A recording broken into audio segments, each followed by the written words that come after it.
How are you getting on? Welcome back to another episode of the Blind Boy Podcast. I've a hot take for you this week. I've a hot take on how walnuts relate to the Renaissance in ways that we could never comprehend, and that also relates to the 1916 Rising. Now I know it sounds weird, but keep listening. So you wouldn't have noticed that cut out there, but I did because I'm recording it. Do you know what I mean? I just cut out there because, and the reason I was doing the little blind boy intro is I wanted to test the sound. Excuse me. I wanted to test the sound because last week I released a very, very lovely, quiet, whispery fucking podcast that was just too fucking quiet. So this week I have the volume turned up a little bit on the mic because I had the mic fucking halfway down last week. So I have that turned up. I have all the necessary additions or whatever the fuck you want to call it turned on to the Focusrite. I'm starting to get used to that. It's the Focusrite Scarlett 2. It's the mixer that I have, and it's a quality mixer, like, do you know what I mean? But I'm not a quality buy, so I need to figure out how to use it first. And let me just test something. Yeah, this mic is picking up no background noise as expected. Yeah, so what's the story this week? The story is it's Male Mental Health Week this week, and I'm delighted it is, but it's kind of annoying at the same time because, now I know that sounds weird, it's annoying. I mean, it's just kind of, it's a little bit like the Black Lives Matter movement. Everyone is jumping on the bandwagon of the Black Lives Matter movement after they've seen this graphic video of someone getting their life taken, 8.5 minutes of them getting their neck nailed on. Then everyone jumps on everyone's against racism. Then why aren't you against racism at the other times of the year? You know, because when it's there, when it's prevalent, when it exists, why aren't you against it then? Why are you only against it when something huge happens? And it reminds me of when it's Mental Health Week, Male Mental Health Week, or when a poor fella takes his life, which happens so fucking much in society. And it's only after something bad like this happens that everyone actually takes notice of male mental health. Do you know what I mean? And hold on, I just have to turn my phone on silent. And it's just kind of like 74% more suicides are men. And the thing is, I'm not saying obviously male mental health isn't more important than women's mental health. It's just it's overlooked more, and that's a fact. It definitely is overlooked more, and I think it just needs to be acknowledged more, and it needs to be talked about all the time rather than just one fucking week a year, or when when it's a male mental health week. Do you know what I mean? It should be talked about all the time, and I just think, like, because a lot more men are suffering from mental health than women, and it's just there's just so many different reasons to it, and that's just what I'm going to have a chat with today. I'm not going to have a chat about why people kill themselves. I'm going to talk about the different mental illnesses that exist, the silent killers that exist, and how I'm using my knowledge that I've found over the past while to battle mine anyway. And I'm just going to go through a few different ones of them, and it might not be a very long podcast this week. I think the podcasts are going to be short until I have my guests on, and I'm looking forward to that. I have everything set up. If anyone's seen my story the other day, I have everything set up, so it's going to be good having the first guest on. Tony will be the first guest on from T-Mac Fitness, so I'll be looking forward to that. Second guest then will be Cameron Elliott, good mate of mine, and then I'll work out the order of the other guests then, because I have a few booked in after that, and that'll be good. I feel the podcast it'll be really kind of taken off then, you know. Even if I'm still, like, I don't care about views at all. I don't care about views, or I don't care about a following. I just care about giving someone a bit of escape while they're bored or not feeling the best, or even while they're doing something, while they're studying or something.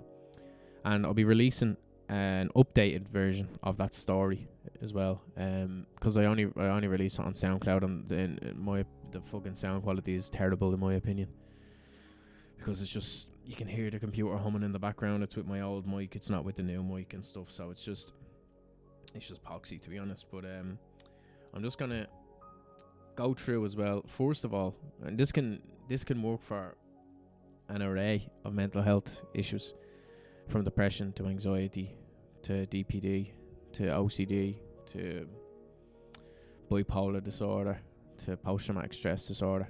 And this is grounding. And grounding means, because one thing that a lot of the mental illnesses have in common, they all contribute to some sort of disassociation when you're having a bad episode. So if you're having a really, really bad depressive episode, you'll feel like you're not there. You know, you've heard people say, I'm there, but I feel like I'm not there. You feel like you're really not there. You're completely, like, you have to question, am I dreaming? And the problem is, especially with anxiety or with a panic disorder, is if you have that thought, am I dreaming? That brings on a panic attack 99.9% of the time. You know, it brings on this crazy rush of what the fuck is going on inside my head. And I think I'm going to get into a few grounding techniques that I use and that a lot of people use. But some of them you mightn't have heard of, because a lot of them are just usually count 10 things around the room. Breathe. Keep counting the things around the room. And I think, especially if you're having a panic attack, if you're looking around the room, counting things and saying, don't think of it, don't think of it, don't think of it, that's reinforcing, as I've said before, that's reinforcing in your mind that this panic thing is a threat. And what happens when your brain thinks panic is a threat? Makes you panic more. We'll talk about that in a few minutes, because I'm going to get into CBT as well in this podcast. But I think for now, the grounding techniques that I find actually help. Putting your hands in water, and this gives you something to feel, because if you can concentrate on each of your, because I know I just said that, like, you shouldn't distract yourself, distractions are wrong and blah blah blah, but that's only me talking from a panic sufferer's perspective. If you're someone who suffers from bipolar disorder, I don't know how that feels. I can't even imagine how that feels. Your mood completely changing, your whole existence completely changing in the matter of minutes. And same way if you struggle with BPD, or if you suffer with depression, but if you suffer with an acute type of depression, or if you suffer with OCD, or if you suffer with something else, the grounding exercises, and they're not necessarily distractions, but while you're having a panic attack, some of them that you see online are, you know, like the counting things around your room and stuff. Don't know why it just stopped recording there out of nowhere, but the whole thing just froze up. But yeah, like the distraction part, I'm not a big fan of the counting things around your room and like counting and stuff like that, because that's just my personal. It works for some people. Distracting them from a panic attack works for some people. For me, the only way to beat a panic attack is facing it head on, because it completely diminishes the thoughts of this panic is dangerous, and it lets you know that this panic is harmless and it's coursing through my body, and that's okay. And when you do that, your brain gets confused, and it's like, why are we panicking then? And then it's just like, oh, well, then we might as well stop. And it actually leaves very quickly. And you might try it, and the first time you try it, you might realize, like, holy shit, this isn't working. Oh my god, I'm panicking, I'm gonna die, I'm gonna have a heart attack. But you'll realize with practice, it's like I'd be sitting in bed, I'd be lying in bed at night time, and I'd get this tight heat, fucking hotness in my chest, and it feels like someone just twists my heart for a second. Now, usually a few months ago, I would have shot up out of bed and took a big deep breath and held my chest like I'm having a heart attack, right? And then because of that would release the panic, the fight or flight response in my brain, which would be telling me, you're in danger. I'm in danger. No, you're in danger. You need to run. You need to get the fuck out of here. But obviously you can't run from yourself, because you are you. And then you start to panic, and you feel trapped, and you feel like you can't breathe, and you feel like the world is going to fucking fall in around you. You feel like your whole family's going to die. Everything bad that happens. Now, the way I handle it now is I'm lying in bed. I get the weird heat rush thing. I get a little bit of panic, a little bit of release of adrenaline, but I just take a deep breath and I say, wait 5 seconds. If it's a heart attack, you're going to start feeling pain in 5 seconds. And then I'm not anticipating this pain. I just go completely limp. And then it just dies down again. And I'm extremely on edge after that. And yeah, I've got a kind of racy heart and stuff like that. But it's not an attack. Do you know what I mean? I didn't let it develop into a panic attack. So we're going to look at these grounding exercises as well. So putting your hands in water. So this lets you focus on the water's temperature and feel it on your fingertips, palms, and the backs of your hands. And ask yourself, does it feel the same on each part of your hand? And like, use warm water at first, and then cold, and then try cold water first, and then warm. And does it feel different to switch from cold to warm? Now I like this one because it's distracting you from whatever's going on in your head, but also it's letting you feel something. It's letting you ground your body. The feeling sensation is grounding you. So that one's good. Picking up and touching items near you, that's another good one, because like, are they soft or hard? Are they heavy or light? Now again, I'm going back to what I was saying about panic. I deal with panic in a go limp and let it flow through me type of way. These techniques will completely help other mental health sufferers. Do you know what I mean? So don't think that don't think I'm saying they won't. In other words, I know I just need to make that clear. I know I've said it a few times, but I need to make it clear. So ask yourself, are these things heavy or light, warm or cool? Focus on the texture and the color of them, and challenge yourself to think of like specific colors, such as like crimson, burgundy, indigo, turquoise, not just like blue, red, and just feel them. That's dealing with your touch. Breathing deeply, that's a big one, right? So slow inhale and then exhale, and you can say in and out in your head if it does help, and make sure it fills your lungs each breath.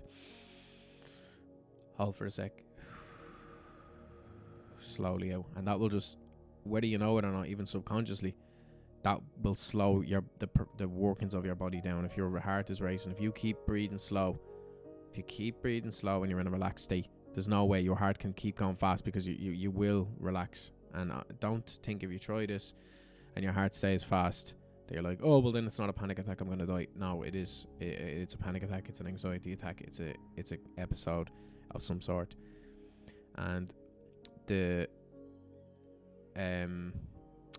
just lost my train of thought there, but taking a short walk, that definitely helps, because you're getting out, you're getting some air, you're walking around, you're there, you're present, you're looking at things. There's so much to see outside, which a lot of things can be terrifying outside when you're having some sort of attack.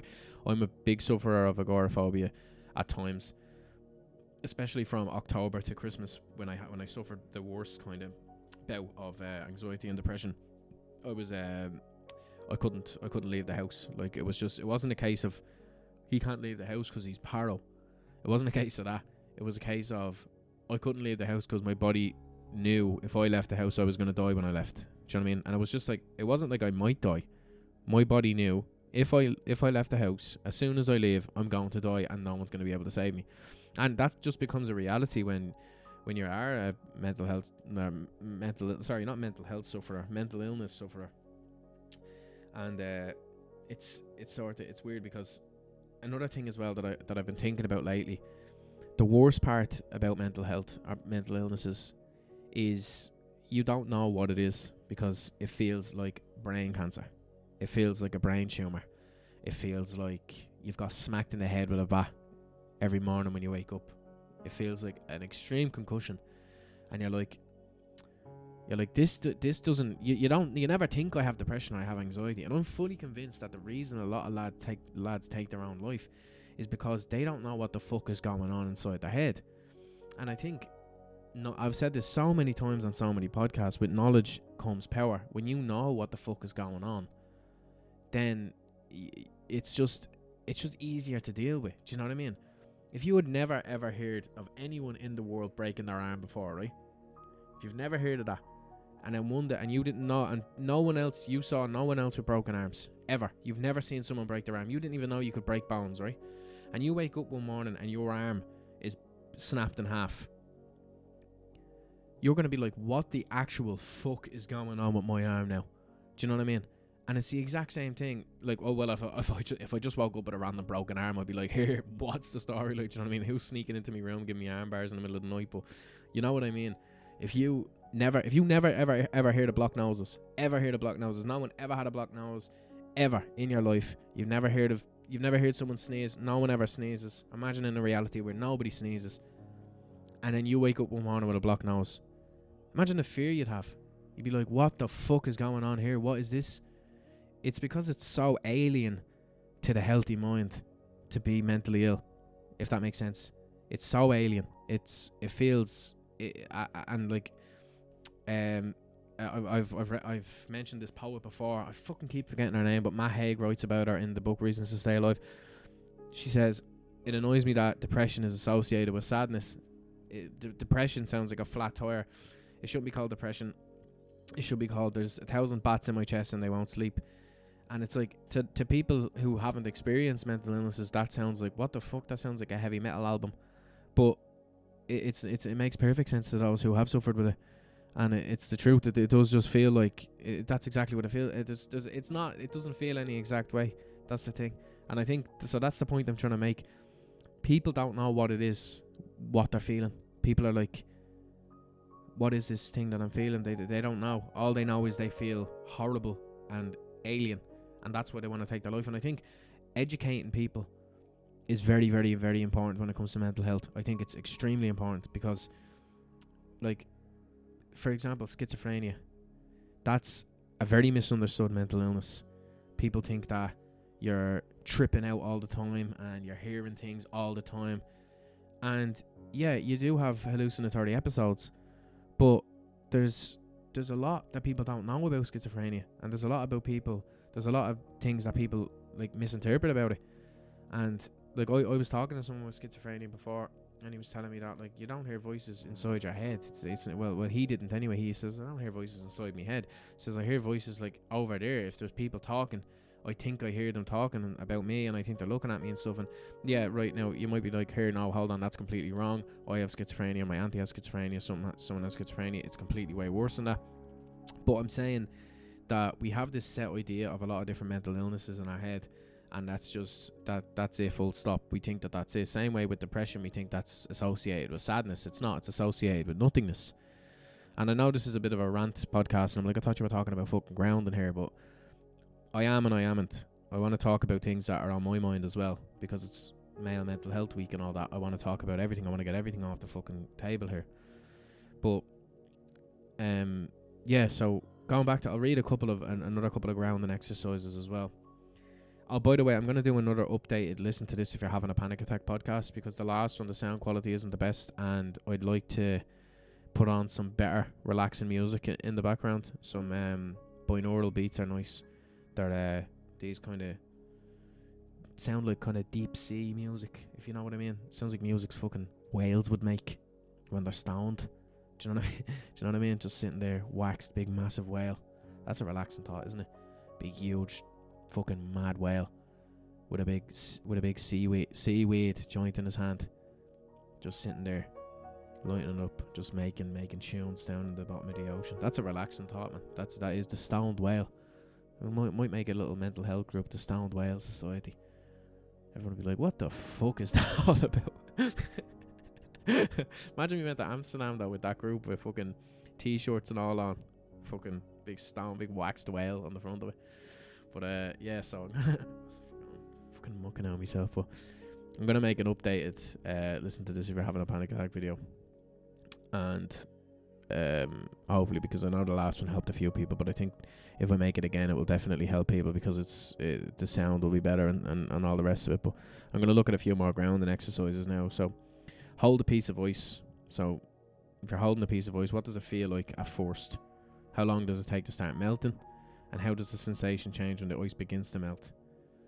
Do you know what I mean? So it's again, it's appealing to the touch, it's appealing to the perception of things, and it's appealing to the distraction part of your brain. Move as well. Move in your body. This is a good one, right? I'm just going to do a quick grounding exercise, right? And I want you to tell me how it feels, because I've done this in therapy before, right? So sit with your back against something if you can. If you can't, it's alright. If you're lying down, that's perfect too.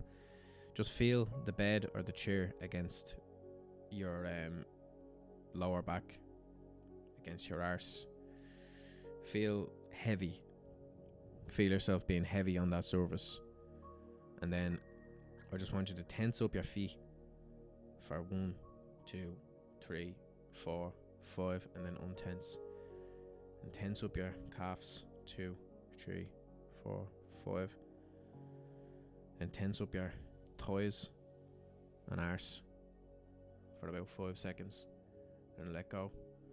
And then feel just a wave of relaxation up your stomach. Tense up your stomach. 3, 4, 5, and then out. All while breathing.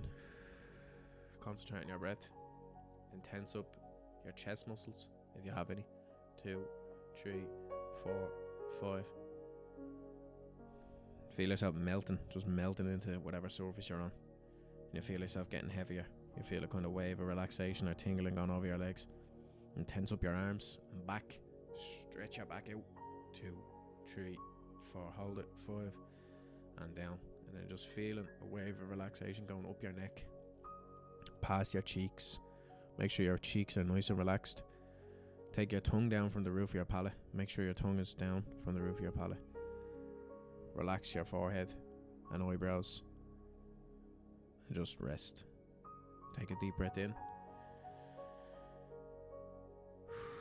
And now, even just that, you can probably realise that you feel a lot more relaxed than how you were feeling. That's what grounding does. And if you do that for a half an hour, I'm telling you, it feels like you're having sex with yourself. That's a fucking horrible way of putting it. But yeah. So the last grounding exercise I want to touch on is the 5, 4, 3, 2, 1 method, which you've probably heard before. So just working backwards from 5. Use your senses to list things you notice around you. For example, 5 things you can hear, 4 things you can see, 3 things you can touch from where you're sitting, and do touch them, 2 things you can smell, and then 1 thing you can taste. And notice the little things that you don't always pay attention to. So for example, if I'm looking around at things I can touch, I'd usually go keyboard, yeah, because I'm always touching the keyboard. But like, there's a CBD bottle here. Pick that up. Has a rubbery top to it. It's glass. Do you know what I mean? That feels good. Well, I mean, if you're into that, but you get where I'm coming from.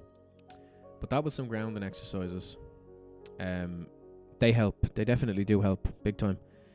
I think what helps more though is definitely understanding CBT. Sorry, CBD is good as well. I've tried a lot of different brands of it. I'm using Dr. Hemp Me at the moment. I'll put a link in the description to where I got it. It's one of the most effective I found. Other ones I've tried has zero effect on me. Some of them make me feel a bit sick. Some of them give me a headache. This one just straight up relaxes me, as if I'm after taking a Xanax or something. So yeah, I'm gonna just look at CBT, cognitive behavioral therapy. Now, I've touched on this in the past. I'm just gonna get page out just so I can draw while I'm explaining it. So the way CBT works, I keep going to say CBD. The way CBT works, right, is you've got, supposing one of your episodes is triggered by a thought, right? So you've got that thought here, right? So that thought is, I don't feel right now. I hope something doesn't go wrong.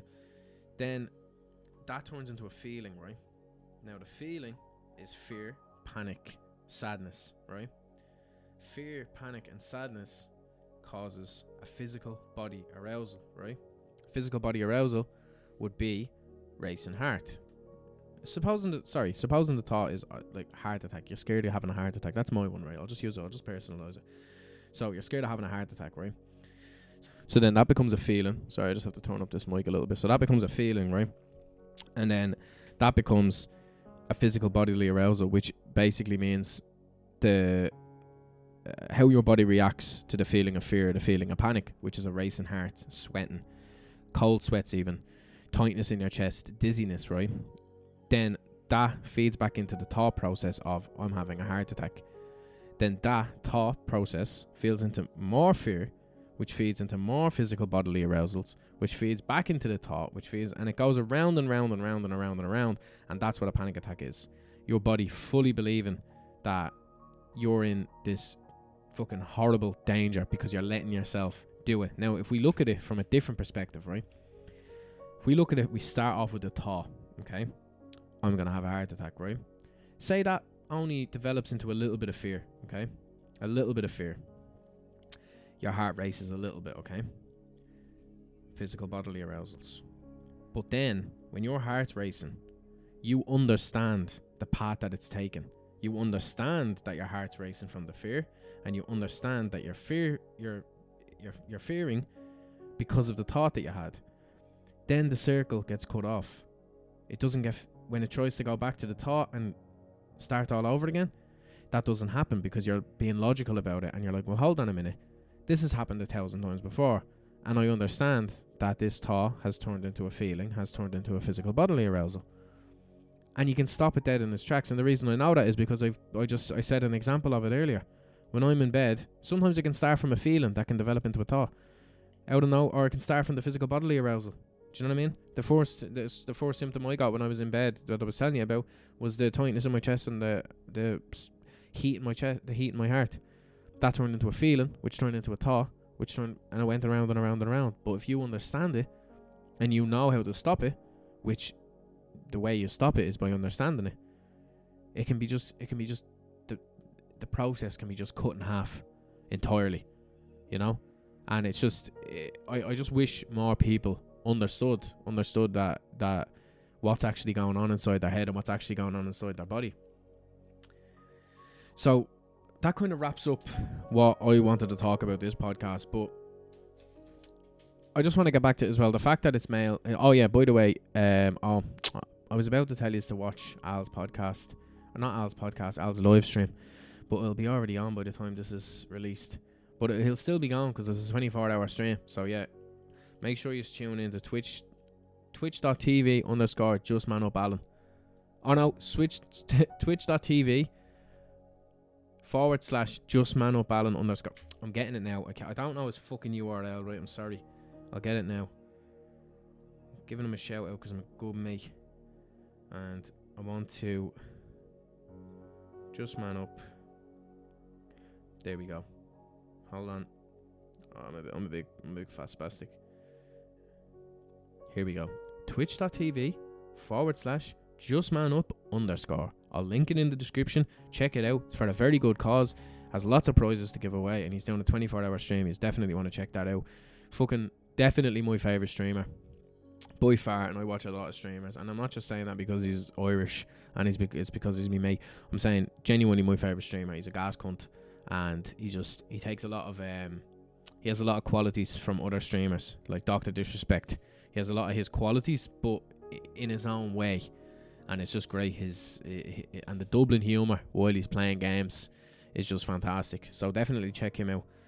And the main thing is just keep fighting through all of this shit.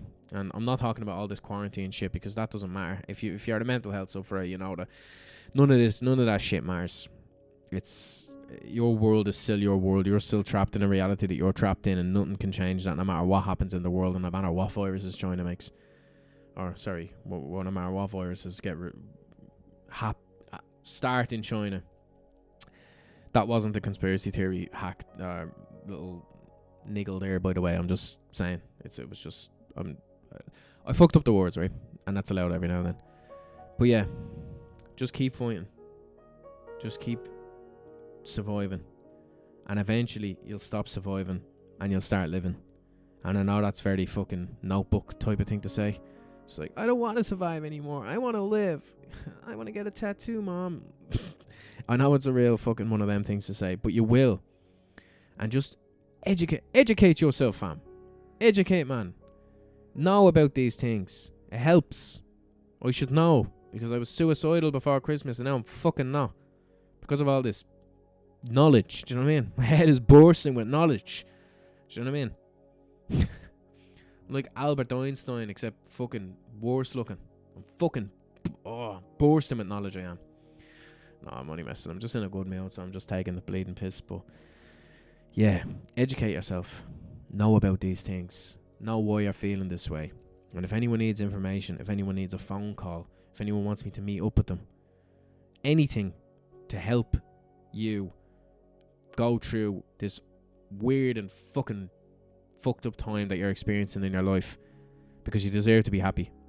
Everyone deserves to be fucking happy, and I'll make sure everyone is happy. So I'll be having guests on the next few weeks. Longer episode than I expected, but we're just about to hit the half an hour mark. I do love you, everyone who's listening, because you're helping me a lot by tuning in. So, voice crack. It's not an episode of this without voice crack. Well, hey, alright, what's the story? So, I'll see you later. Good night and God bless. Or good morning and God bless. Or good afternoon and God bless. Good luck, you sexy bastards. Peace out.